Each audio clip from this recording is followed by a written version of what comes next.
नमस्कार दीदी भाईरा रथयात्रा स्पेशले आज के एक मिष्टि रेसिपि बानाबो। दोकानेर थेकेও सुस्वादु এই মিষ্টি রেসিপি চলুন তাহলে মার কাছ থেকে আমি জেনে নিই কিভাবে বানাতে হয়।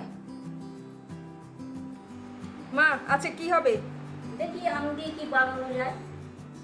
চলুন তাহলে দেখা যাক কিভাবে বানাই আমরা। এখানে একটি পাকা আম নেওয়া হয়েছে। আমটি থেকে সমস্ত শাঁস বের করে নিয়ে একটা পেস্ট বানিয়ে নেব। আর এই মালপোয়া বানাতে ঘরোয়া উপকরণ ছাড়া বিশেষ কিছুই লাগে না। আশা করছি আপনাদের খুবই ভালো লাগবে। এরপরে একটি মিশ্রণ বানিয়ে নেব। প্রথমে নেব 1 কাপের মতো ময়দা, নেব 100 গ্রাম সুজি,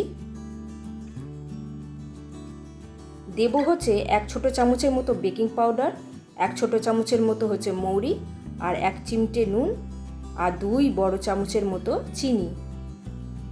এই মিশ্রণটাকে ভালো করে আগে মিক্স করে নেব। তারপর দেব জল। এখানে আমি 1 কাপের মতন জল নিয়েছি। এই জলটা দেওয়ার জন্য সুজিটা কিন্তু একটু ফুলে উঠবে। এরপর দেব 1 কাপের মতো দুধ। এরপর এই মিশ্রণটাকে ভালো করে মেখে নেব। তারপর দিয়ে দেব আমের পাল্প।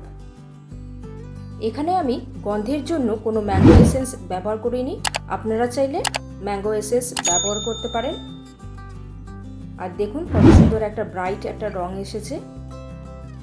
মালপোয়ার মিশ্রণটি যে বানালাম সেটার ঘনত্ব কিন্তু এরকমই থাকবে, বেশি পাতলাও করব না আবার ঘনও করব না।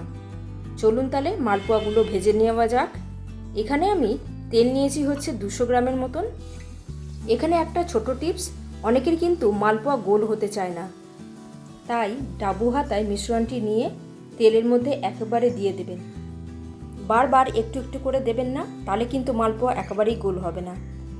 আর আপনাদের কাছে একটাই রিকোয়েস্ট, আপনারা যদি ডলিস রেসিপি চ্যানেলটি সাবস্ক্রাইব না করে থাকেন তবে কিন্তু অবশ্যই সাবস্ক্রাইব করবেন। আপনারা যে কমেন্টগুলো করেন তা আমার কিন্তু পড়তে ভালোই লাগে। এইভাবে আমরা একটি একটি করে মালপোয়াগুলো ভেজে নেব।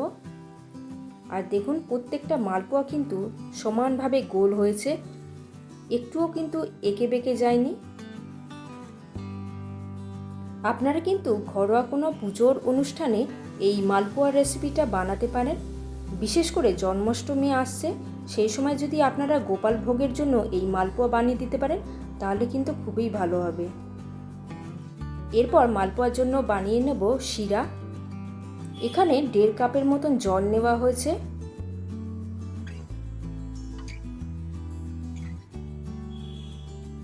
আর নিয়েছি হচ্ছে 2টি এলাচ, সেটাকে আমরা থেতো করে নিয়েছি।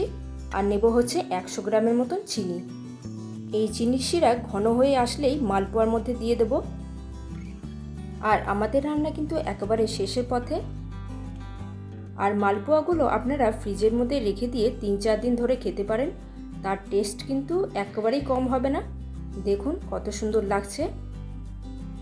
আর হ্যাঁ, আমাদের রেসিপি আপনাদের যদি ভালো লাগে তবে ডলিস রেসিপি চ্যানেলটি অবশ্যই সাবস্ক্রাইব করবেন। আজকের মতো আসি তাহলে। আপনারা ভালো থাকবেন, সুস্থ থাকবেন।